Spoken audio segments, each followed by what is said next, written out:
السلام علیکم ورحمۃ اللہ وبرکاتہ۔ الحمد للہ رب العالمین،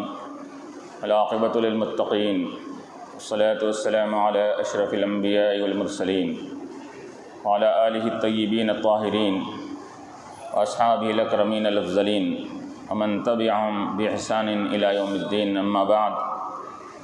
فقد قال اللہ تبارک وتعالی القرآن المجید والفرقان الحمید، اعوذ باللہ من الشیطان الرجیم، بسم اللہ الرحمن الرحیم، انا ارسلناک بالحق شاہدا ومبشرا ونذیرا لتؤمنوا باللہ ورسولہ وتعزروہ وتوقروہ وتسبحوہ بکرۃ واصیلا،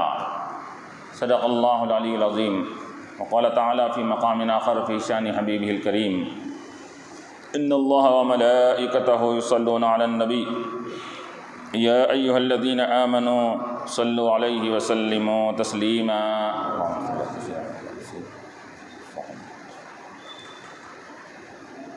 حاضرین کرام و معزز سامعین، میں نے ابھی جس آیت کریمہ کی تلاوت کا شرف حاصل کیا، اس میں اللہ تبارک و تعالی اپنے حبیب علیہ السلام کی تعریف، توصیف اور آپ کی عظمت اور آپ کی بڑائی کا ذکر فرما رہا ہے کہ اے لوگو لتؤمنوا باللہ ورسولہ، تم اللہ پر، اس کے رسول پر ایمان لاؤ، وتعزروہ وتوقروہ، ان کی تعظیم بھی کرو، ان کی توقیر بھی کرو۔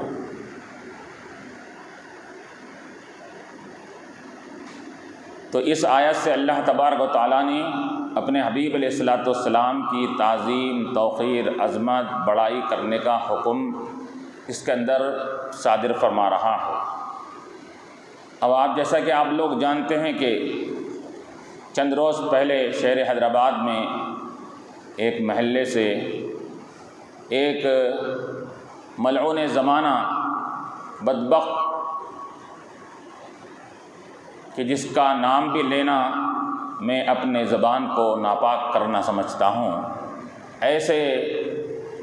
ناپاک اور گندی زبان رکھنے والے شخص نے اپنے غلط الفاظ کے ذریعے سے، گندے الفاظ کے ذریعے سے ہمارے آقا، ہمارے مولا حضور نبی کریم علیہ السلام کی شان میں گستاخی اور بے ادبی کیا ہے، جس سے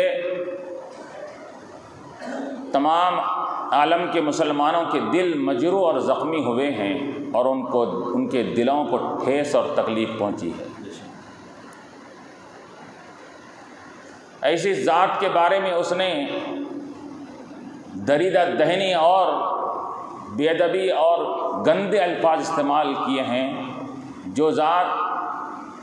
ہم مسلمانوں کے پاس وہ ہماری جان بھی ہے اور ہمارے ایمان کی حیات اور جان بھی ہے، ہماری شان بھی انہی سے ہے، ہماری آن بھی انہی سے ہے، ہماری عزت بھی انہی سے ہے، ہماری شان و شوکت بھی انہی سے ہے، ہماری زندگی بھی انہی سے ہے، ہماری موت بھی انہی سے ہے۔ ایسی ذات کے بارے میں اس نے دریدہ دہنی کیا ہے کہ وہ ذات کہ جو ہمارا ایمان بھی ان پر ہے، وہ ہمارے ایمان بھی ہے، ایمان کی زندگی بھی ہے۔ کیوں؟ اس وجہ سے کہ ایمان نام ہے اللہ کے رسول علیہ السلام سے سچی محبت کرنے کا نام ایمان ہے۔ تو وہ ہماری زندگی جو ہمارے جسم میں چل رہی ہے، ہمارے دلوں کی دھڑکن، ہمارے جسم میں جو خون دوڑ رہا ہے، ہماری سانسیں جو چل رہی ہے، یہ سب کے سب اس ذات اقدس علیہ السلام کے قدموں کا تصدق اور طفیل ہے۔ آج مسلمانوں نے عالم کو جو آج عزت اور توقیر مل رہی ہے، یہ سب اسی دہلیز کا صدقہ اور طفیل ہے۔ ایسی ذات کے تعلق سے اس نے دریدہ ذہنی کیا، گندے الفاظ استعمال فرمائیں، یاد رکھیے کہ اس کے گندے الفاظ کہنے سے ہمارے آقا اور مولا علیہ الصلوۃ والسلام کی شان میں کوئی نقص اور کمی نہیں ہو سکتی۔ ارے کوئی اگر چاند کی طرف دیکھ کر تھوکتا ہے تو کیا اس کا تھوک چاند کی طرف جاتا ہے یا پلٹ کر اس کے منہ پر آتا ہے؟ تو اسی طرح آسمان کے چاند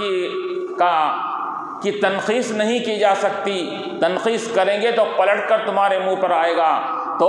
وہ چاند جو کائنات کا چاند ہے کہ آسمان کا چاند بھی جس کے نور اور روشنی سے منور ہے اور روشن ہے، اس کائنات کے چاند کے بارے میں اگر کوئی کہے گا تو یاد رکھیے کیا اس کے الفاظ وہاں تک پہنچیں گے، پلٹ کر وہی الفاظ اسی کے زندگی اور اسی کی ذات پر آ کر لگیں گے، کیونکہ اللہ تبارک و تعالیٰ نے کیا فرمایا، وَرَفَعْنَا لَكَ ذِكْرَكَ، اے حبیب ہم نے آپ کے ذکر اور آپ کی شان کو ایسے بلند کر دیا ہے کہ اتنا بلند کر دیا کہ چاند کی بلندی تک نقص نہیں آ سکتا، آپ کی بلندی تو اس سے اعلیٰ اور عرفہ ہے، تو آپ کی شان میں کوئی اگر دریدہ ذہنی کرے گا تو وہ نقص اس تک آ نہیں سکتا، پلٹ کر اسی کو اوپر جائے گا۔ وَرَفَعْنَا لَكَ ذِكْرَكَ، ہم نے آپ کی شان ایسی بلند و بالا کر دی ہے کہ آپ کی شان اب اگر ہوگی تو اضافہ ہوگی، شان میں کمی نہیں ہو سکتی۔ کیوں؟ وَلَلْآخِرَةُ خَيْرٌ لَكَ مِنَ الْأُولَىٰ، کہ اللہ تعالیٰ وعدہ فرما رہا ہے حبیب علیہ الصلوۃ والسلام، آپ کے ہر آنے والی گھڑی، ہر آن، ہر لمحہ آپ کی شان میں اضافہ ہوتا جائے گا، ہر گھڑی آپ کی پچھلی گھڑی سے بہتر ہے، ہر آن آپ کی شان میں اضافہ ہونے والا ہے۔ جتنی شان اور آپ کی عظمت اب بیان کی جا رہی ہے، ایک گھڑی بڑھنے کے ساتھ کہ آپ کی شان میں اور اضافہ ہوگا اور آگے بڑھتی جائے گی آپ کی شان، یہ ہم نے وعدہ فرمایا ہے۔ تو یہ یہاں پر اللہ تعالیٰ نے وَلَلْآخِرَةُ خَيْرٌ لَكَ کے ذریعے سے وعدہ فرما رہا ہے کہ اے حبیب ہم آپ کی شان کو دن بدن اضافہ کرتے جائیں گے۔ لوگ ادھر اگر آپ کی شان میں نقص اور کمی کرے تو کیا ہوا، ہم ادھر آپ کی شان میں یہ اضافہ کرتے جائیں گے اور آپ کی شان کو ہم بڑھاتے جائیں گے۔ اس کے اندر ادھر وہ دریدہ دہنی کرے گا، ادھر ہم آپ کی شان کو آگے بڑھاتے جائیں گے، اس کی دریدہ دہنی اور اس کا نقص آپ تک کبھی آ نہیں سکتا، آپ کے قریب چھو نہیں سکتا۔ چنانچہ اب ہم کیا دیکھتے ہیں کہ یہ اب ہمارے اوپر کیا ذمہ داری عائد ہوتی ہے، ہمارے اوپر کیا فریضہ ہے ہم پر کہ یہ اس قسم کی گستاخی ہمارے آقا علیہ الصلوۃ والسلام کی شان میں کرنے والوں کے لیے۔ تو اب ہم کو چونکہ یہاں پر ہندوستان ہے، یہ جمہوری ملک ہے یہاں پر، تو اس کے لحاظ سے ہم کو جمہوری انداز میں اور آئین اور قانون کی پاسداری کرتے ہوئے ہم کو متحد ہو کر یہ اس کا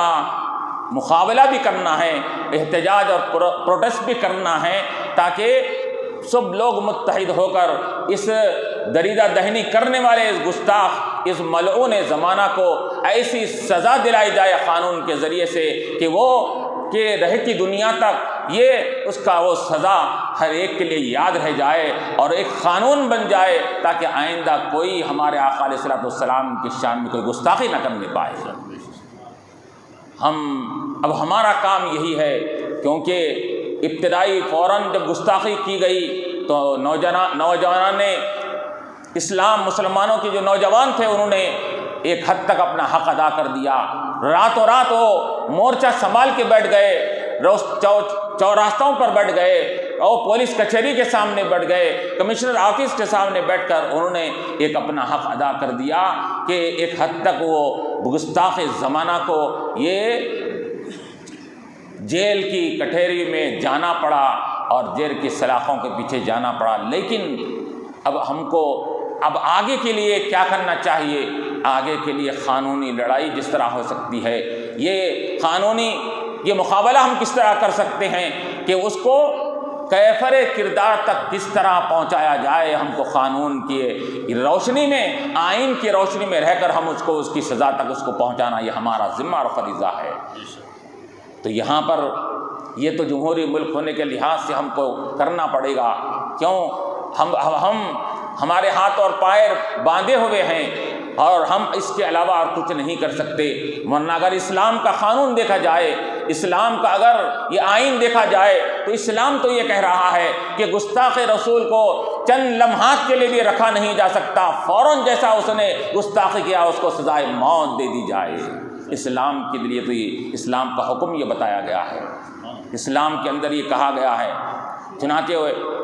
یہ کہا گیا کہ روئے زمین پر خواہ وہ اسلامی حکومت کیوں نہ ہو، وہاں پر ایک کافر بھی اب وہ ٹیکس وغیرہ دے کر رہ سکتا ہے، یہودی رہ سکتا ہے، نصرانی رہ سکتا ہے، مشرک رہ سکتا ہے، ہر کوئی رہ سکتا ہے وہاں پر، لیکن اگر نہیں رہ سکتا تو کون نہیں رہ سکتا؟ ایک گستاخ رسول نہیں رہ سکتا۔ گستاخی رسول ایسی گھناؤنی جرم ہے کہ وہ گستاخی رسول کرتے ہوئے دنیا میں وہ زندہ نہیں رہ سکتا۔ اسی وجہ سے اسلام میں کیا کہا گیا کہ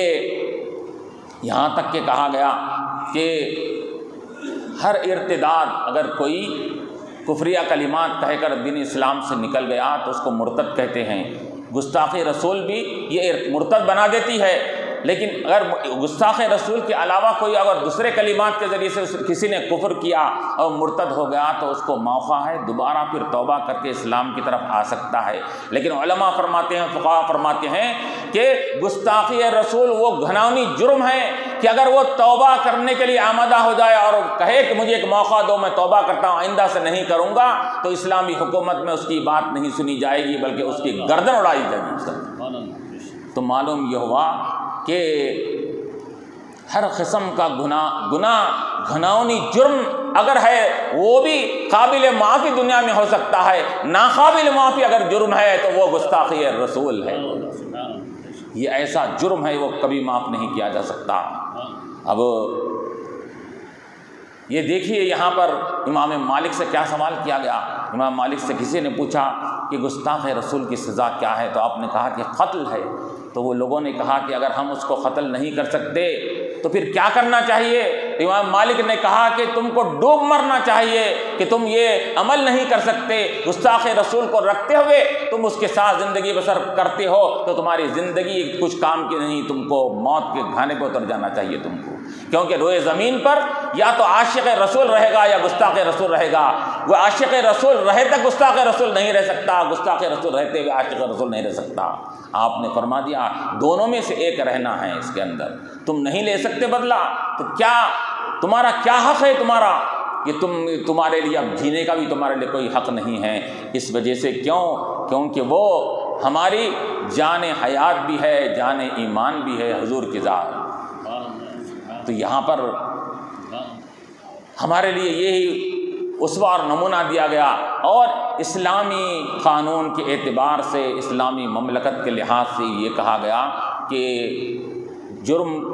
کرنے والا، گستاخی کرنے والے کی سزا کیا ہوتی ہے، اس کو موت کے گھاٹ میں اتار دیا جائے گا۔ یہاں تک کہ احادیث سے ہم کو اس بات کا ثبوت ملتا ہے کہ وہ شخص اگر کہ کسی محترم معزز مقام پر بھی اگر ہے تو وہاں پر بھی نہیں چھوڑا جائے گا۔ اگر کوئی گستاخی کر کے جا کے کعبۃ اللہ میں پناہ بھی لے لے تو وہاں پر بھی نہیں چھوڑا جائے گا، حالانکہ اللہ تعالیٰ فرما رہا ہے قرآن میں ومن دخلہ کان آمنا، جو حرم میں کعبۃ اللہ میں داخل ہوگا وہ امن میں آ جاتا ہے۔ ہر جرم کر کے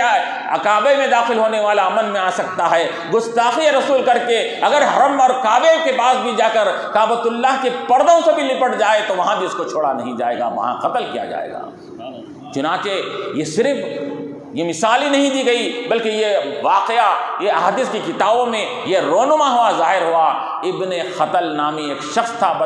بدبخت، جو حضور کی شان میں گستاخی کرتا، حضور کی شان میں برے برے اشعار کہا کرتا تھا، حجوں کے الفاظ کہا کرتا تھا، اشعار کہا کرتا تھا۔ تو جب فتح مکہ کا موقع ہوا، جب مکہ فتح کر دیا گیا تو اللہ کے رسول علیہ الصلوۃ والسلام نے ہر ایک کے ساتھ یہ معاملہ فرمایا کہ اے لوگوں، آج تم میں سے جو ہتھیار ڈال دے اس کو بھی امان مل جائے گی، گھروں کے دروازے بند کر لو تم کو امان مل جائے گی۔ ابو سفیان ابھی ایمان نہیں لائے تھے، جو ابو سفیان کے گھر میں بھی چلا جائے اس کو بھی امان مل جائے گی، ہر ایک کو آج امان مل جائے گی۔ لیکن ابن خطل نامی شخص نے یہ کیا کیا؟ فوراً جا کر کعبۃ اللہ کے پردوں کے اندر جا کر چھپ گیا، کعبۃ اللہ کے پردوں کے اندر جا کر چھپ گیا، تو صحابہ نے کہا یا رسول اللہ صلی اللہ علیہ وسلم ابن خطل نامی شخص گستاخ آپ کی جو گستاخی کیا کرتا تھا وہ کعبۃ اللہ کے پردوں میں جا کر چھپا ہوا ہے۔ تو اللہ کے نبی علیہ الصلوۃ والسلام نے کیا فرمایا؟ یہ نہیں کہا کہ کعبۃ اللہ سے نکال کر اس کو حرم کے علاقے سے باہر لے جا کر اس کو قتل کر دیا جائے، حضور نے فرمایا کہ اس کو وہیں پر قتل کر ڈالو۔ علماء نے فرمایا کہ اللہ تعالیٰ نے حضور کو ایک گھنٹے کے لیے، چند لمحات کے لیے مہلت دے دی، اے حبیب یہ حرم کا علاقہ ہے لیکن آپ کے گستاخ کے لیے یہ حرم کے علاقے کو ہم، حرم کے علاقے کے یہ وہ حرمت کو ہم اٹھا لیتے ہیں، یہاں پر بھی اس کو گستاخ کو قتل کر دیا جائے گا یہاں پر۔ تو چنانچہ کیا کہا، روایتوں میں آتا ہے کہ وہ اس کو پکڑ کے مارنے لگے تو بھاگنے جب لگا تو مقام ابراہیم اور زمزم کے کنویں کے درمیان میں اس کو قتل کر دیا گیا۔ اس کے اندر حرم کا علاقہ، مطاف کا علاقہ، طواف کیا جاتا ہے، کیسا مقدس اور پاک باز علاقہ ہے وہ، لیکن اس کے باوجود بھی یہ دیکھا نہیں گیا وہ ناپاک کا خون وہاں پر گر رہا ہے، یہاں کیوں گرایا جائے یہ نہیں کہا گیا۔ یہ تاریخ رقم کرنا تھا، تاریخ کو یہ بتلانا تھا کہ دیکھو کتنا بھی وہ معزز مقام ہوگا لیکن ناپاک کو یہ ناپاکی کرنے کے بعد، گستاخی کرنے کے بعد اس کو یہاں سے وہاں لے گئے تک چند لمحات مہلت دینا پڑے گا اور چند سانسیں اس کو بخشنی پڑے گی، لیکن گستاخی رسول ہونے کے بعد چند لمحات کے لیے بھی، چند سانسوں کے لیے بھی اس کو زندہ نہیں رکھا جا سکتا، فوراً وہیں پر اس کو قتل کر دیا جائے گا۔ چند لمحات کی مہلت بھی اسلام گوارا نہیں کرتا گستاخ رسول کے لیے۔ تو یہ ابن قتل کو وہاں قتل کیا گیا۔ اب لوگ مختلف قسم کی اب باتیں یہاں پر کر رہے ہیں، بعض یہ بھی کہہ رہے ہیں اس کے اندر کہ وہ جو یہود و نصارہ اور یہ گستاخوں کے ساتھ زندگی بسر کرنے والے مسلمانوں کی بعض انگلش میں ایسے بھی بیانات آ رہے ہیں کہ ہم کو چاہیے کہ اس بارے میں سختی نہ کریں اور اس کو عالم کیا ہے اس بارے میں ہم کوئی زیادہ ایکشن نہ لیں اس کے اندر، کیونکہ قرآن میں حدیث میں یہ آیا ہے کہ اللہ کے رسول علیہ السلام لوگوں کو معاف فرماتے تھے، لوگوں کو کے اوپر رحم و کرم فرمایا کرتے تھے اس کے اندر۔ تو ہمارا کام یہ ہے کہ رحمت للعالمین کے امتی ہونے کے ناطے ہم بھی ان پر ہم بھی رعایت کا معاملہ کریں، نرمی کا معاملہ کرے، اس قسم کے الفاظ کہہ کر نوجوان مسلمانوں کو یہ حقیقی عقیدے اور حقیقی معلومات سے ان کو پیچھے کر رہے ہیں اس کے اندر۔ یقیناً اللہ کے رسول علیہ الصلوۃ والسلام رحمت للعالمین ہیں، آپ کی تعلیمات سرتابہ رحمت ہے، آپ رحمت بن کر آئے ہیں، آپ کی ہر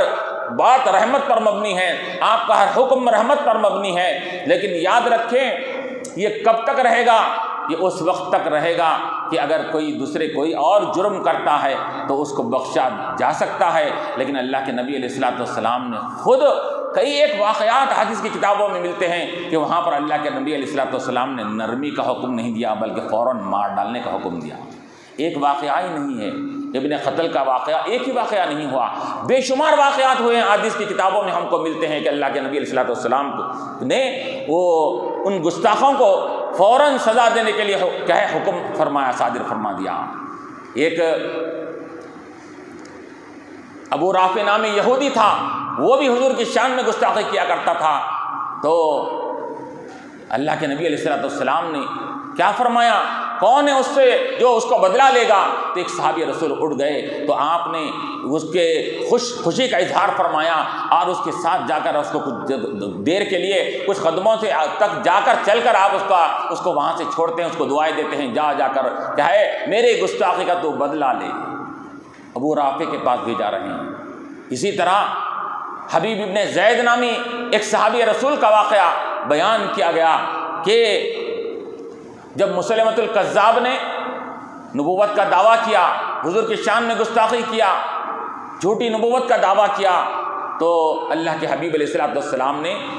بھری صحابہ کی محفل ہے، بھری صحابہ کی محفل میں حضور نے فرمایا کہ اے میرے صحابہ بتاؤ مسلمۃ الکذاب یہ ملعون اور یہ گستاخ کے پاس میرا خط لے کر کون جائے گا وہاں پر اور کون اپنی جان کی بازی لگائے گا؟ کیونکہ وہ دشمن ہے، کچھ بھی کر سکتا ہے، وہ جان بھی لے سکتا ہے، تو میرا خط لے کر اس کے پاس بھیجانا ہے، کون لے کر جائے گا؟ تو ایک صحابی رسول حبیب ابن زید رضی اللہ تعالیٰ عنہ کے بارے میں آتا ہے، بہت ہی کیا ہے وہ غریب صحابی تھے، ان کو 10-11 بچے تھے، ان کو بہت ہی فقر و فاقے کی حالت میں زندگی بسر کرتے تھے۔ تو وہ جیسا ہی حبیب ابن زید رضی اللہ عنہ نے یہ حضور سے یہ سماعت فرمایا، سنا، فوراً اٹھ گئے، اور اس وقت کچھ آپ منہ میں کھجور تھے، کھجور کھا رہے تھے، فوراً آپ نے کہا کہ یا رسول اللہ صلی اللہ علیہ وسلم، لبیک یا رسول اللہ، میں حاضر ہوں، مجھے اجازت دیجیے، میں اپنی جان کی بازی لگا کر اس کے پاس خط روانہ کروں گا۔ تو بعض صحابہ بیٹھے ہوئے تھے، انہوں نے کہا کہ وہ کھجور کھا رہے تھے تو کھجور کے کچھ چھلکے بازو ٹکڑے ان جب زور سے کہنے لگے تو آزو بازو گرنے لگے، تو صحابہ نے کہا کہ پہلے کھجور تو کھا لو، بعد میں جواب دو، تمہارے کھجور کے ٹکڑے گر رہے ہیں۔ تو انہوں نے کیا کہا کہ اگر میں کچھ دیر کے لیے رکوں گا تو یہ بازی کوئی اور لے کر چلا جائے گا، میں یہ مقام میں حاصل کرنا چاہ رہا ہوں، یہ مقام کسی اور کو دینا نہیں چاہ رہا ہوں۔ تو حضور پاک علیہ السلام نے ان کو دعائیں دی اور اپنا خط ان کے ہاتھ مسلمۃ الکذاب کے پاس بھیجا، یہ خط لے کر اس کے پاس جاؤ۔ تو حضرت حبیب ابن زید رضی اللہ تعالیٰ عنہ وہ خط لے کر روانہ ہو رہے ہیں۔ کہاں جا رہے ہیں؟ دشمنوں کی جھرمٹ میں جا رہے ہیں، گستاخوں کی جھرمٹ میں جا رہے ہیں، جان کی بازی لگانے جا رہے ہیں، وہاں پر جان کے ختم ہونے کا مکمل پورے حالات وہاں پر مہیا ہے، وہاں پر ایسے مقام پر جا رہے ہیں۔ لیکن یہ اللہ کے رسول کا عاشق بڑے اطمینان کے ساتھ جا رہا ہے کہ اللہ کے رسول کی ایک ڈیوٹی تو میرے ہاتھ سے ہو رہی ہے، جان جاتی ہے چلی جائے، لیکن اللہ کے رسول صلی اللہ علیہ وسلم نے مجھے ایک جو ڈیوٹی دیا ہے، ذمہ داری دیا ہے، اس ذمہ داری کو پورا کر لو تو میری بھی زندگی، میری حیات میری کام کی ہو جائے گی میری۔ یہ سوچ کر جا رہے ہیں، اس کے دربار میں مسلمۃ الکذاب کے پہنچتے ہیں۔ وہ مسلمۃ الکذاب کا دربار، اس کے پورے حواری بیٹھے ہوئے، اس کے پورے کے ماننے والے اور اس کی طرفداری کرنے والے پورے بیٹھے ہوئے ہیں۔ تو آپ جا کر کہتے ہیں کہ محمد صلی اللہ علیہ وسلم نے، میرے آقا نے یہ خط تم کو بھیجا ہے۔ تو چونکہ وہ بڑے مقام پر تھا تو طریقہ یہ ہوتا ہے کہ خط وہ بڑا شخص جو ہوتا ہے، جیسا کہ حاکموں کے پاس جاتے ہیں تو حاکم نہیں پڑھتا، کسی اور سے پڑھایا جاتا ہے۔ تو اس نے کہا کہ یہ خط پڑھا جائے کہ اس کے اندر محمد صلی اللہ علیہ وسلم نے کیا لکھا ہے۔ تو ایک شخص اٹھ کر وہ خط کو کھولا، کھولنے کے ساتھ ہی اس کے اندر لکھا ہوا تھا، من محمد رسول اللہ صلی اللہ علیہ وسلم، فرام محمد صلی اللہ علیہ وسلم، پروفٹ محمد صلی اللہ علیہ وسلم، الی مسیلمۃ الکذاب، فرام محمد صلی اللہ علیہ وسلم ٹو مسیلمۃ الکذاب، کہ میں یہ خط روانہ کر رہا ہوں، رسول اللہ صلی اللہ علیہ وسلم کی طرف سے یہ خط ہے، کس کی جانب ہے؟ مسیلمۃ الکذاب، وہ شخص جو جھوٹ بولتا ہے، بکواس کرتا ہے اور وہ میری شان میں گستاخی کرتا ہے، اس کی طرف یہ خط روانہ کر رہا ہوں۔ پہلا ہی لفظ آگے کیا بولا جا رہا ہے، وہ آگے کا مضمون پڑھنے سے پہلے آگ بگولا ہو جاتا کہ مجھے کذاب بولا ہے، مجھے کذاب کہا گیا، جھوٹا کہا گیا۔ وہ خط کو روک دیتا ہے پڑھنے والے سے۔ مسلمۃ الکذاب فوراً اتر کر اپنی سیٹ پر سے حضرت حبیب ابن زید کے پاس آتا ہے، آ کر کہتا ہے انہوں نے تو مجھے کذاب لکھا ہے، تم بولو میں کیا ہوں، تم کہو کہ میرے بارے میں کیا کہتے ہو۔ تو اسے حضرت حبیب ابن زید نے کیا فرمایا کہ ارے وہ ناپکار کیا سمجھتا ہے، ہم عاشق رسول ہے، غلامان رسول ہے، جو رسول کی بولی ہوتی ہے غلامان رسول کی بھی وہی بولی ہوا کرتی ہے۔ ارے وہ جب تجھے کذاب کہہ دیے ہیں تو میں بھی تجھے کذاب کہتا ہوں، تو جھوٹا ہے، تو لعنتی ہے۔ یہ کہنا تھا، غصے میں آگ بگولا ہو گیا، آگ بگولا ہو کر ایک تلوار لے کر حضرت حبیب بن زید کے ہاتھ کو کاٹ ڈالا پورا۔ ہاتھ کاٹنے کے بعد پھر آ کر کہا اب بول کیا کہہ رہا ہے، اب تو تیرا نظریہ کانسیپٹ بدلا ہوں گا اس کے اندر۔ تو آپ نے کہا، اپنے دوسرے ہاتھ کو اٹھا کر کہا ابھی بھی وہی کہتا ہوں کہ تو جھوٹا ہے، میرا آقا سچا ہے۔ پھر اس نے وہ ہاتھ کو بھی کاٹ دیا، تلوار سے کاٹ دیا، دونوں ہاتھ کٹ گئے اور صرف دھڑ پڑا ہوا ہے۔ اب جب جیسا ہی ہاتھ گرنے کے بعد وہ حبیب ابن زید رضی اللہ عنہ کے وہ نیچے گر جاتے ہیں، تو وہ مسیلمۃ الکذاب سینے پر پیر رکھ کے کہتا ہے کہ اب کہے کہ میں کیا ہوں، کیا تو ابھی بھی مجھے کذاب کہتا ہے؟ تو حضرت حبیب ابن زید رضی اللہ عنہ نے کیا فرمایا کہ کہا کہ اے وہ شخص، ارے وہ بدبخت کیا سمجھتا ہے، اگر میری زندگی کی دھڑکنیں ختم ہو رہی ہے، میری روح میرے جسم سے نکل رہی ہے، تو ایسے وقت میں بھی میرے انگ انگ بول اٹھے گا کہ میرا آقا سچا ہے، تو جھوٹا ہے، تو جھوٹا ہے۔ چنانچہ اس نے حبیب ابن زید رضی اللہ عنہ کو شہید کر دیا۔ ادھر حبیب ابن زید رضی اللہ عنہ حضور کے نام پر یہ شہادت کا مقام اور شہادت کا جام پیتے ہیں، ادھر غائب دان نبی کو حبیب ابن زید کی شہادت کا علم ہو جاتا ہے۔ یہ الگ علاقے میں ہیں، حضور ادھر وہاں پر مکہ مدینے میں ہیں، وہاں پر تو حضور علیہ الصلوۃ والسلام صحابہ کے درمیان بیٹھے ہوئے ہیں، فوراً حضور کریم علیہ الصلوۃ والسلام کی آنکھوں میں آنسو آ جاتے ہیں، صحابہ سے عرض کرتے ہیں کہ میرے حبیب کو شہید کر دیا گیا، میرے حبیب کو شہید کر دیا گیا۔ حضور خبر دے رہے ہیں، کہاں کی کوسوں میل دور کی بات ہے، حضور یہاں خبر دے رہے ہیں کہ میرے حبیب کو شہید کر دیا گیا۔ اور پھر آپ نے یہ بھی کہا کہ میرے صحابہ کہ میں کیا دیکھ رہا ہوں کہ آسمان کے پورے دروازے کھل گئے ہیں، جنت کے دروازے کھل کر جنت کے ہر دروازے پر حوران بہشت ٹھہری ہوئی میرے حبیب کا استقبال کرنے کے لیے وہاں کھڑی ہوئی۔ تو کیا معلوم ہوا کہ جب حضور کے نام پر کوئی اپنی جان قربان کرتا ہے تو پھر وہاں جنت ہی نہیں، جنت کی حوریں بھی اس کا انتظار کرتی ہے، جنت اس کا مقام بن جاتا ہے۔ تو یہ صحابی رسول نے اپنی جان کی بازی لگا کر یہ ثابت کیا کہ وہ تو جان اللہ کے رسول علیہ الصلوۃ والسلام کے نام پر دے دیا کرتے تھے۔ اسی طرح جنگ احد کا موقع ہے کہ حضور کی کیسے جان کی، حیات کی، ناموس کی ان کو پرواہ تھی کہ ہماری جان چلی جائے، ہماری اولاد کی جان چلی جائے، لیکن حضور پر کوئی آنے نہ پائے۔ یہ صحابہ کا عقیدہ تھا، یہ صحابہ کا نظریہ تھا۔ جنگ احد کے موقع پر جب مسلمانوں کو کچھ دشمنوں کا، کافروں کا مقابلے میں کچھ تھوڑا سا ناکامی کی صورتحال پیش آنے لگی اور حضور پاک علیہ الصلوۃ والسلام کی طرف بھی تیروں کی بوچھار ہونے لگی، تو ایک موقع ایسا آیا کہ کچھ صحابہ وہاں پر کفار سے مقابلہ کر رہے ہیں، چند صحابہ آ کر حضور کو اپنی جھرمٹ میں لے کر اطراف سے حضور کو بیچ میں لے لیے تاکہ حضور کے اوپر کوئی تیر نہ آنے پائے اس کا۔ اسی طرح ہوتے ہوتے جب مقابلہ جب زوروں کا چلنے لگا اور چند صحابہ حضور کے پاس سے وہ مقابلہ کرنے کے لیے آگے بڑھے، تو ایک صحابی رسول حضور کے بالکل سامنے تھے، تو آپ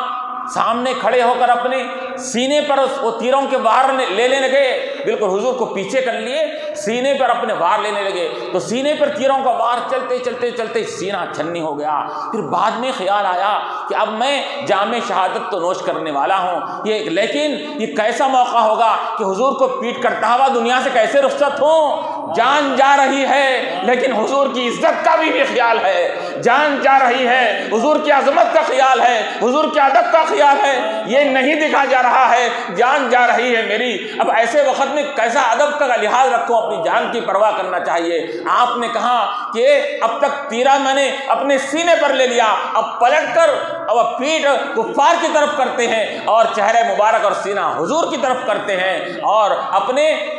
کفار کے تمام تیروں کو اپنے پیٹ کے اوپر لے لیتے ہیں۔ تیریں پڑھتے پڑھتے پڑھتے پڑھتے وہ صحابی رسول نے کیا سوچا ہوگا، کیا ان کے ذہن میں بات آئی ہوگی کہ تب دنیا سے تو جانا ہے، یہ حالات بتا رہے ہیں کہ جام شہادت نوش کرنا ہے۔ یہ ایک تو یہ اللہ تعالیٰ مجھے موقع دے رہا ہے کہ حضور کے نام پر اپنی جان کو قربان کروں، دوسرا موقع یہ بھی مجھے مل رہا ہے کہ میرے آقا میرے سامنے ہیں، حضور کے آقا کا دیدار کرتے ہوئے میری روح جا رہی ہے، اس سے بڑھ کر میری زندگی کی حقیقت کیا ہو سکتی ہے، میری زندگی کا حق کیا ہو سکتا ہے۔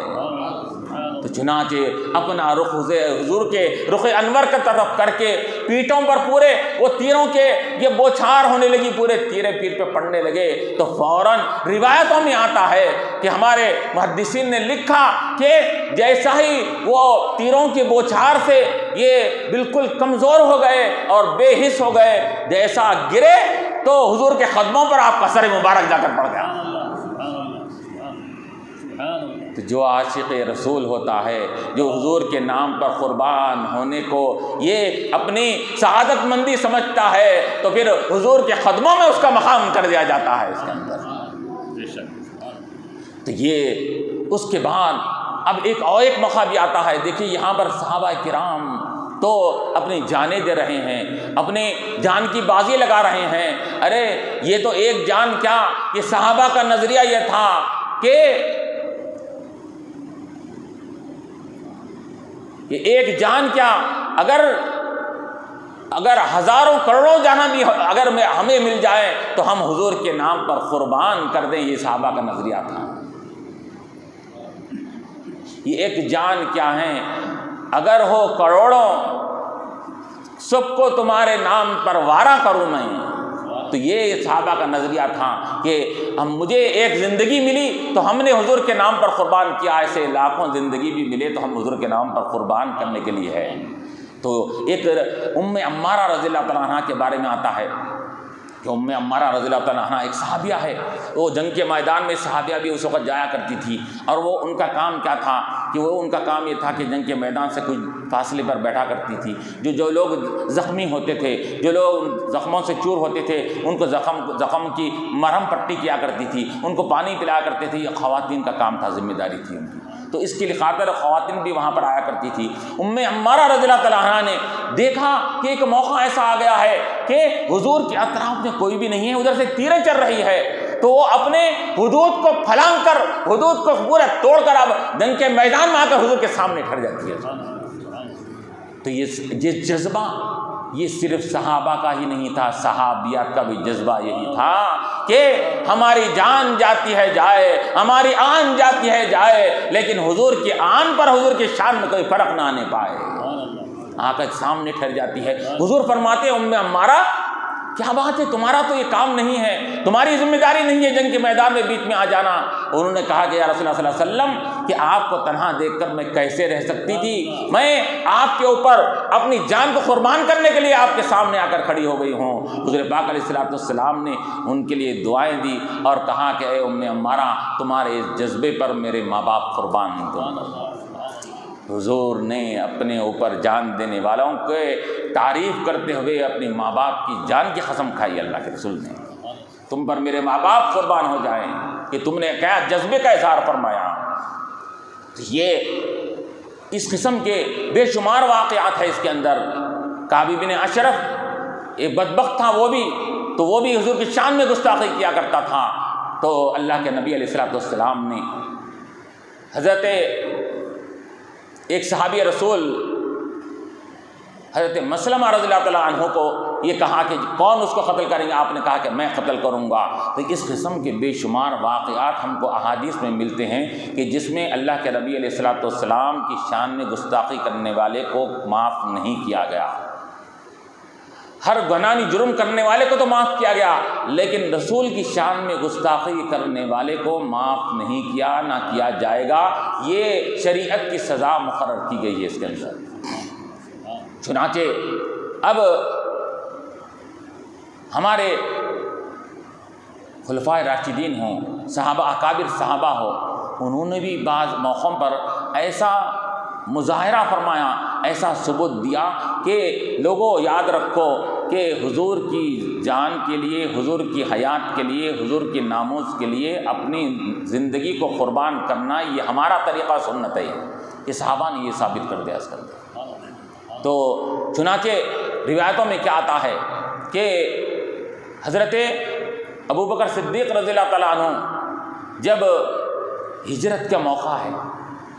ہجرت کے موقع پر آپ حضور کے ساتھ ہے، غار ثور میں آپ اندر جاتے ہیں، سب بلاں بند کر دیتے ہیں،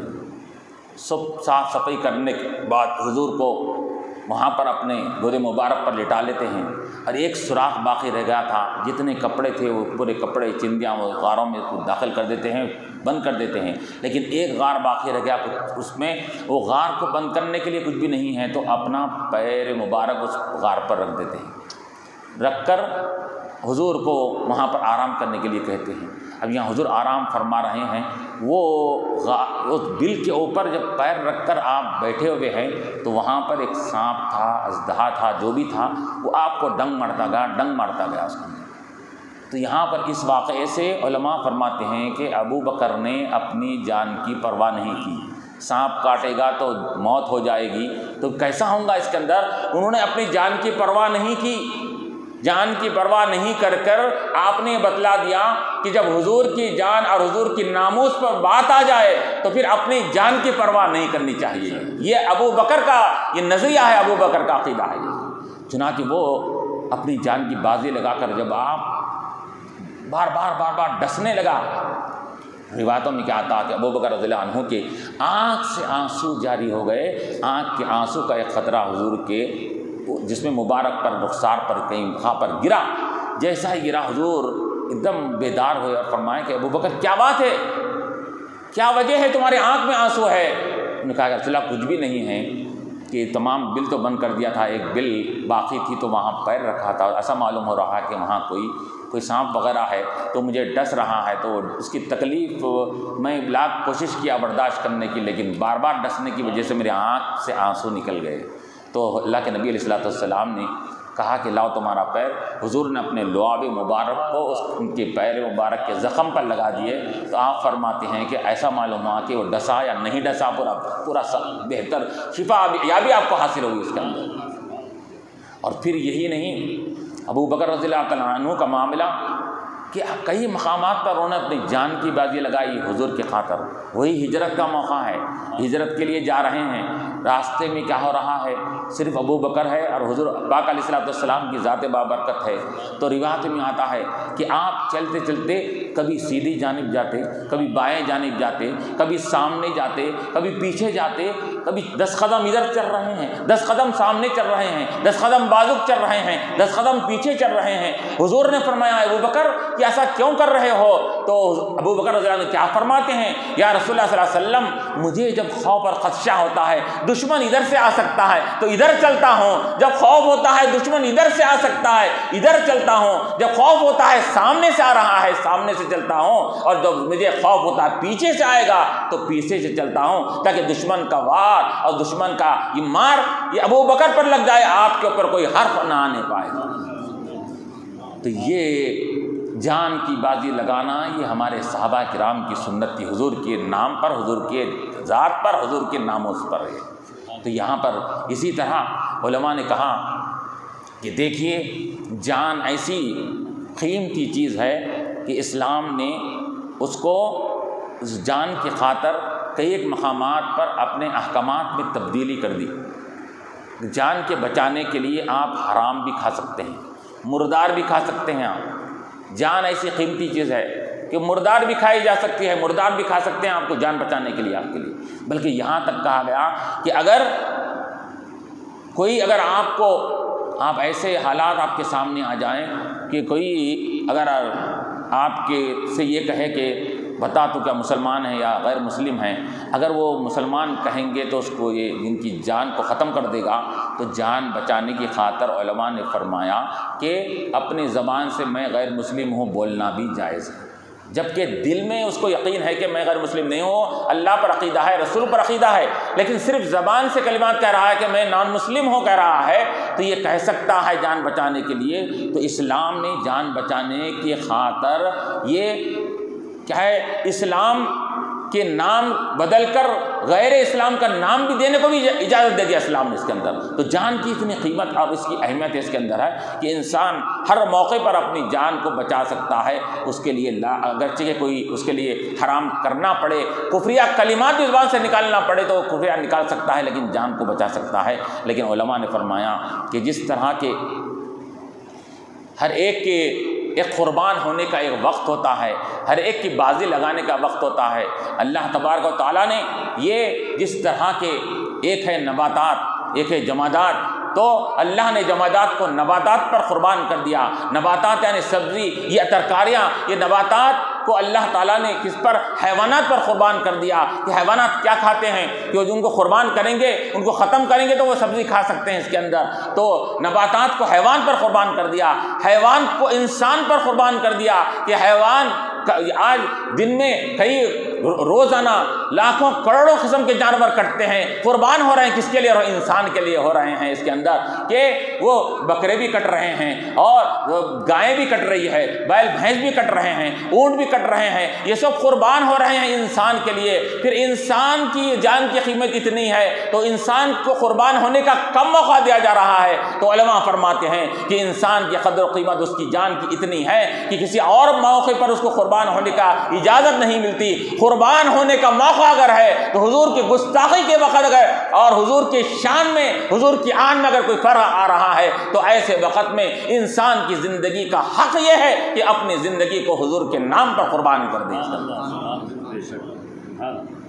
تو یہ ہمارے اسلاف نے یہ بتایا، اور یہی نہیں بلکہ حضرت علی رضی اللہ تعالیٰ عنہ نے تو کیا کیا تھا کہ وہاں پر انہوں نے تو اللہ کی عبادت کو بھی حضور پر قربان کر دیا تھا۔ عصر کی نماز اللہ کی عبادت، وہ بھی عصر کی نماز ایسی نماز جو تمام نمازوں میں افضل و اعلیٰ۔ حافظوا علی الصلوات والصلاۃ الوسطیٰ کہا گیا، سب نمازوں کی حفاظت کرو، خاص طور پر عصر کی نماز کی بڑی اہمیت والی ہے، وہ اہمیت والی نماز تھی۔ حضور پاک علیہ الصلوۃ والسلام حضرت علی کی گود میں آرام فرما رہے ہیں اور ادھر سورج غروب ہونے کے قریب ہو رہا ہے، حضرت علی رضی اللہ تعالیٰ عنہ ادھر سورج کے غروب ہونے کی طرف دیکھ رہے ہیں، ادھر حضور کے آرام کی طرف دیکھ رہے ہیں۔ کبھی خیال آ رہا ہے کہ کہیں نماز میری فوت نہ ہو جائے، چھوٹ نہ جائے، لیکن اس کے باوجود بھی آپ نے کیا کیا کہ سورج ہوتا ہوتا ہوتا پورا سورج غروب ہو گیا۔ تو علماء فرماتے ہیں کہ آپ نے اب حضور کے نام پر عبادت نے نماز کو بھی قربان کر دیا۔ پھر جیسا ہی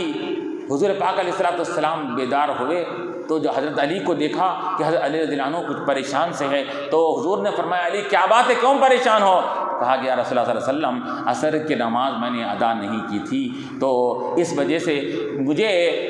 سورج غروب ہو گیا اور عصر کی نماز میں ادا نہیں کر سکا، اس وجہ سے مجھے تھوڑا سا وہ ہو رہا ہے۔ کیوں؟ اس وجہ سے کہ اگر میں عصر کی نماز کو دیکھتا تو آپ کے آرام میں فرق آ جاتا، ایک طرف نماز تھی، ایک طرف آپ کا آرام کا خیال تھا، تو میں نے یہ سمجھا کہ نماز جاتی ہے تو جائے، میرے آقا کا آرام نہ جانے پائے، میں نے اس کو ترجیح دیا۔ تو حضور نے کیا فرمایا؟ حضور نے یہ نہیں کہا کہ تم نے ایک بڑے فریضے کو تم نے چھوڑ دیا، کیوں کیا میرے آرام کرنا، میری نیند تمہارے نماز سے بہتر تھی؟ حضور نے یہ نہیں کہا، حضور نے بھی اسوہ دے دیا، نمونہ دے دیا اور کہا کہ تم نے جو کام کیا ہے وہ تم نے اپنا حق ادا کیا ہے، اب لو ہمارے نام پر جو اپنی نماز کو قربان کرتے ہیں، قضا کرتے ہیں، ہم اس کی نماز کو قضا ہونے نہیں دیتے، سورج کو حکم دیتے ہیں، سورج پلٹ جاتا ہے اور کہتے ہیں علی اب نماز پڑھ لو۔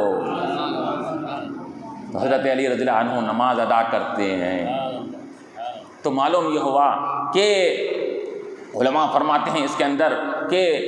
حضور پاک علیہ الصلوۃ والسلام کے آرام کے لیے، حضور کی اطاعت کے لیے آپ نے کیا کیا؟ حضرت علی رضی اللہ عنہ نے اپنی نماز جیسی عبادت کو بھی آپ نے قربان کر دیا۔ تو اس وجہ سے تو کہا گیا کہ اس کے ثابت ہوا جملہ فرائض فروع ہیں، اصل اصول بندگی اس تاجور کی ہے۔ جتنے فرائض ہے، جتنے ہمارے اوپر جو احکامات دیے گئے ہیں، یہ فرع ہے، یہ فروع ہے، یہ سیکنڈری حیثیت رکھتے ہیں۔ اصل کیا ہے؟ اصل اصول تاجور اس بندگی کی ہے، یعنی حضور پاک علیہ السلام کی اطاعت کرنا، آپ کے نام پر جان قربان کرنا، یہ اصل اصول ہے، اور عبادات اس کے بعد میں آتے ہیں۔ اس کے اندر یہ اس بار نمونہ ہم کو یہ صحابہ کرام نے دیا اس کے اندر۔ تو یہ اب لوگ یہ کہہ رہے ہیں اس کے اندر کہ قرآن میں بتائیے کہاں پر گستاخ رسول کی یہ سزا کو کہا گیا، حدیث میں کہاں پر لکھا ہوا ہے کہ گستاخ رسول کو ایسے خطرناک قسم کی سزا دی جائے؟ تو وہ کہنے والوں کو یہ معلوم ہونا چاہیے کہ انہوں نے حقیقی معنی میں قرآن کا مطالعہ نہیں کیا، حدیث کا مطالعہ نہیں کیا انہوں نے۔ اگر قرآن کا مطالعہ کرے، قرآن میں بیسویں واقعات ایسے ہیں اس کے اندر کہ جہاں پر حضور کی شان میں گستاخی کرنے والوں کو یہ اللہ تبارک و تعالیٰ نے اپنی طرف سے جواب دیا ہے۔ گستاخی کرنے والوں کا جواب کسی اور کو دینے کی ضرورت نہیں بھی. اللہ تعالیٰ نے قرآن میں اپنے طرف سے جواب دیا. اللہ تعالیٰ نے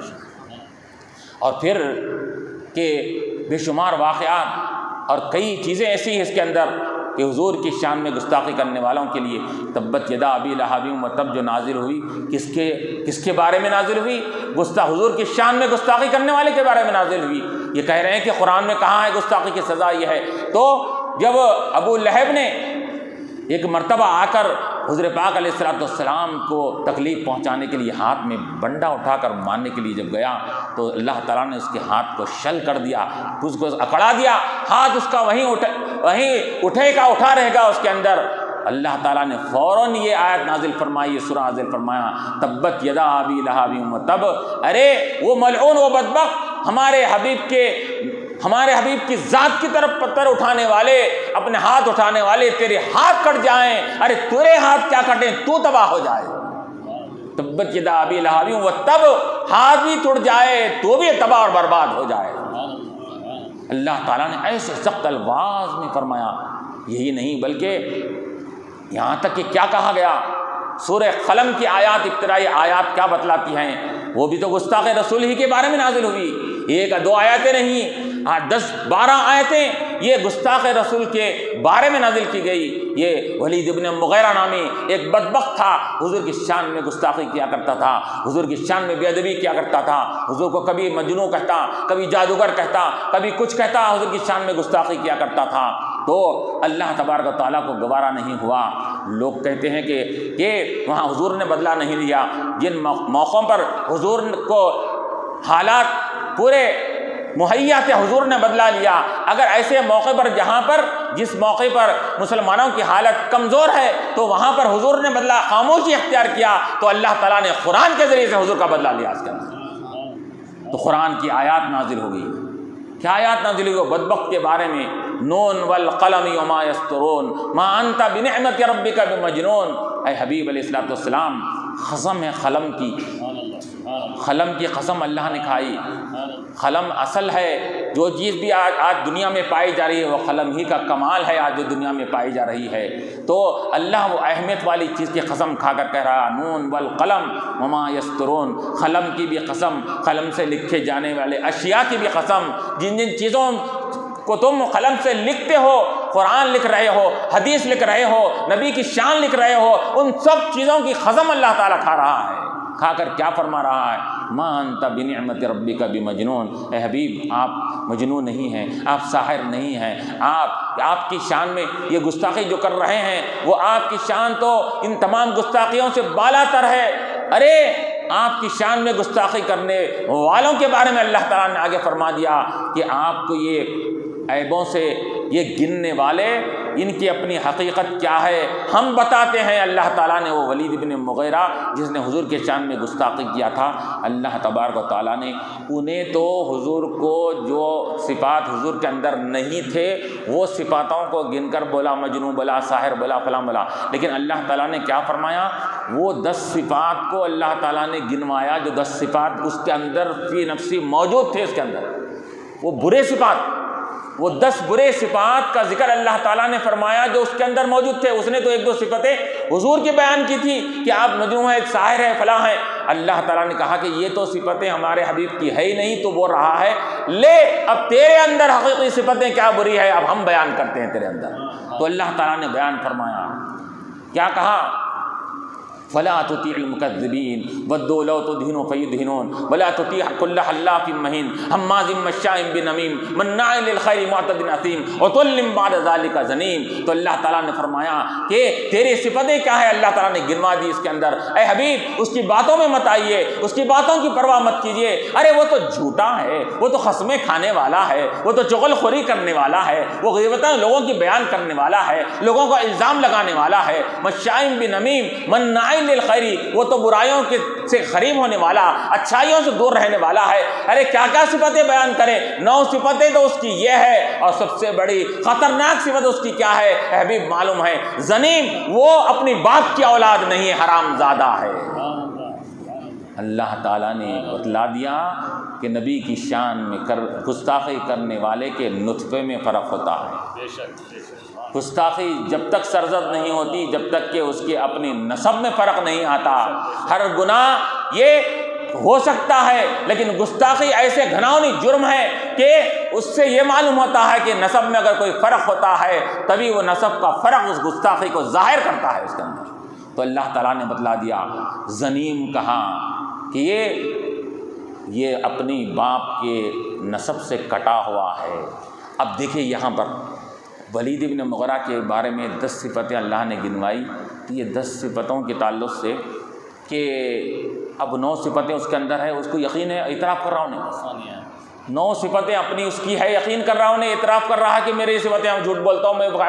خصمہ کھاتا ہوں، برائی کرتا ہوں، بھلائی کی طرف نہیں جاتا، چغلی کرتا ہوں، اور کیا ہے غیبت کیا کرتا ہوں، سب مان رہا اس کے اندر۔ لیکن ایک بات ایسی تھی اس کے اندر کہ یہ باپ کی اولاد نہیں ہے، تو یہ صفت بولے تو یہ تو صفت سوائے میری ماں کے کوئی اور نہیں جان سکتا اس کے اندر، ماں ہی بتا سکتی ہے کہ یہ صفت کے بارے میں محمد صلی اللہ علیہ وسلم سچ کہہ رہے ہیں یا نہیں کہہ رہے ہیں۔ اب یہاں پہ ایک بات یہ بھی دیکھیے، ماں کے پاس آ رہا ہوں نہیں، حالانکہ ہونا تو یہ چاہیے کہ ماں پہ کانفیڈنس رکھ کر حضور کے پاس آتا، یہ کیسا بولے 9 صفتیں میرے اندر ہے، میرے کیا ہے آپ میری ماں کا منہ کالا کرے اور میری ماں کو کیا ہے زانیہ آپ قرار دے دیے، پہلے تو وہاں جانا چاہیے تھا، وہاں نہیں جا کے یہاں رہا، کیوں؟ اس کو معلوم ہے میری ماں پھر بھی جھوٹ بول سکتی ہے لیکن اللہ کے نبی علیہ السلام جھوٹ نہیں بول سکتے، اس کو یقین تھا اس بات کا۔ وہ کافر ہے، وہ بدبخت ہے، جھوٹا ہے، حضور کا گستاخ ہے، لیکن اس بات کا اعتراف ہے کہ اللہ کے نبی جھوٹ نہیں بول سکتے، ان کا مولا اور ان کا آقا، ان کا خالق کائنات بھی جھوٹ نہیں بول سکتا۔ جب خالق کائنات میں قرآن میں لکھ دیا یہ بات تو یہ بات غلط نہیں ہو سکتی۔ اب اس کے حقائق کو معلوم کرنے کے لیے ماں کے پاس آتا ہے، ماں کے پاس آ کر کہتا ہے کہ محمد صلی اللہ علیہ وسلم نے میرے بارے میں قرآن کے اندر یہ 10 صفتیں گنوائی ہیں، 9 صفتیں میرے اندر ہیں، میں مانتا ہوں، اعتراف کرتا ہوں، ایک صفت ایسی ہے اس کے اندر کہ بتا یہ صفت کو سوائے تیرے اور کوئی نہیں جان سکتا، یہ صفت ایسی ہے، یہ صفت کو سوائے تیرے کوئی، کیوں؟ یہ بات اندرونی بات ہے، اس کے اندر ہر کوئی نہیں جان سکتا، بتا۔ اس نے کہا کہ ایسا نہیں ہے، غلط بات کر رہے ہیں، تو اپنے باپ کی اولاد ہے۔ اب دیکھیے اس کو کتنا اعتقاد ہے رسول کی بات کے سچا ہونے میں اور اپنے ماں کے جھوٹا ہونے میں، کہتا ہے تلوار نکال کر سچ بولتی نہیں تیری گردن اڑا دوں، انہوں جھوٹ بول ہی نہیں سکتے، نبی علیہ السلام جھوٹ بول ہی نہیں سکتے، اب بول حقائق کیا ہے ورنہ تیری گردن اڑا دوں گا، اپنی ماں سے کہہ رہا ہے۔ جب انہیں سینے پہ سوار ہو گیا اور جان لینے کے در پہ ہو گیا تو ماں نے کہا کہ بات حقیقت میں یہ ہے کہ تیرا باپ نامرد تھا، وہ کیا ہے صحبت کرنے کے لائق نہیں تھا، تو ایک چرواہا جا رہا تھا تو میں نے اس سے اپنا منہ کالا کیا، تو اس کے بعد تو حمل میں آیا تو اس کی اولاد ہے۔ جب معلوم ہوا تو اس کو یقین ہوا کہ یہ صفت بھی میرے اندر پائی جاتی ہے۔ تو علماء فرماتے ہیں کہ یہاں پر اللہ تعالیٰ نے 10 صفتیں گنوائی، اور پھر یہ بھی کہا گیا اس کے اندر حضور کی شان میں جو فضیلت کو ظاہر کرتا ہے، حضور کی شان میں، حضور کی مدح سرائی میں اپنے لب کو کھولتا ہے اور درود سلام کا نذرانہ پیش کرتا ہے تو اللہ تعالیٰ کی طرف سے 10 رحمتیں نازل ہوتی ہے۔ گستاخی کرتا ہے تو معلوم یہ ہوا کہ حضور کی شان بیان کرنے والے پر 10 رحمتیں نازل ہوتی ہے، گستاخی کرنے والے پر 10 اس کے عبرتناک سزائیں اس کے لیے مقرر کی جاتی ہے اس کے اندر۔ تو یہ قرآن نے ہم کو بتا دیا اور یہ اسوہ اور نمونہ ہم کو دے دیا اس کے اندر کہ یاد رکھیں کہ ہم نے ہمارے حبیب علیہ السلام کو وہ مقام عطا فرما دیا ہے، آپ کا چرچا ہر جگہ ہوتا رہے گا، آپ کا چرچا ہر مقام پر ہوتا رہے گا۔ ان شانیہ کا ہو الابتر کے ذریعے سے کسی نے کیا کہا تھا، ایک بدبخت نے کہا تھا کہ حبیب صلی اللہ علیہ وسلم یا رسول اللہ کہ آپ کی اولاد نرینہ دنیا میں باقی نہیں رہی، سب ختم ہو گئے، اور انسان کا نام جو ہوتا ہے اس کی اپنی اولاد مذکر اولاد نرینہ سے اس کی اولاد کا نام و نشان ہوتا ہے، مرد حضرات، اور بیٹے اگر ہوتے ہیں تو بیٹوں سے باپ کا نام ہوتا ہے، بیٹیوں سے تو بیٹیاں تو پرائے گھر کی ہوتی ہے، بیٹے سے باپ کا نام ہوتا ہے۔ آپ کے بیٹے تو بچپن میں انتقال کر گئے، اب آپ کا آگے کوئی نام لینے والا نہیں رہے گا۔ یہ اعتراض کیا، تنقیص کیا تو اللہ تعالیٰ نے پھر ایک سورہ نازل فرما دیا، انا اعطیناک الکوثر، فصلی لربک وانحر ان شانئک هو الابتر۔ تو اللہ تعالیٰ نے یہ سورہ نازل کر رہا ہے، کیا فرما دیا؟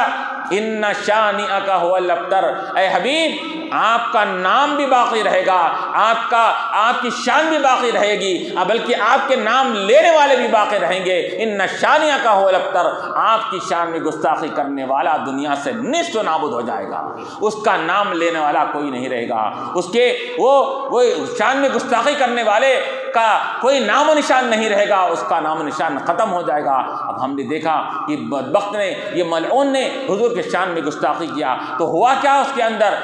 حضور پاک علیہ الصلوۃ والسلام کی شان میں کوئی نقص اور کمی نہیں آئی، اور آج ہر کوئی مسلم غیر مسلم جو ایک حق پرست ہوتا ہے وہ ہر کوئی اس کو نشان ملامت بنا رہا ہے، ہر کوئی اس کو برا برا کئی ایک ایسے کلپس آ رہے ہیں اس کے اندر کہ غیر مسلموں میں کئی اشخاص اس کے اوپر ملامت کر رہے ہیں، اس پر لعن طعن کر رہے ہیں کہ اس نے ایسی بات کیوں کہی۔ تو دیکھیے حضور کی شان میں گستاخی کرنے والے کے اوپر ملامت ملتی ہے، اور یہاں پر کیا ہوا؟ ادھر دیکھیے حضور کی شان میں گستاخی کرنے کے بعد ہمارے یہ مسلمان، ہمارے نوجوانان مسلمان نے کیا کیا؟ ادھر تنقید کی گئی، ادھر مورچے سنبھال کر نذرانے درود و سلام کے نذرانے پیش کرے، لبیک یا رسول اللہ کے ترانے یہاں پر گائے گئے، اور الصلاۃ والسلام علیک یا رسول اللہ اور درود سلام کے نذرانے پیش کر حضور کی شان کا اظہار اس طرح کیا گیا۔ تو معلوم یہ ہوا کہ حضور کی شان کم ہونے والی نہیں ہے، جتنا یہ دبائیں گے حضور کی شان میں اور اضافہ ہوتا جائے گا، جتنا دبانے کی کوشش کریں گے اللہ تعالیٰ کا وعدہ ہے، اور اللہ تعالیٰ کا وعدہ کبھی جھوٹا نہیں ہو سکتا۔ ورفعنا لک ذکرک کے ذریعے اللہ نے فرما دیا، وللآخرۃ خیر لک من الاولی کے ذریعے فرما دیا، اے حبیب آپ یہ دل برداشتہ مت ہوئیے، آپ کی ہر آنے والی گھڑی پچھلی گھڑی سے بہتر ہوگی، ہر آنے والی آپ کی شان اور آپ کی آن میں اضافہ ہوتا جائے گا، دشمن نیست و نابود ہو جائے گا، آپ کی ذات شان و شوکت کے ساتھ قیامت تک چمکتی رہے گی۔ خدا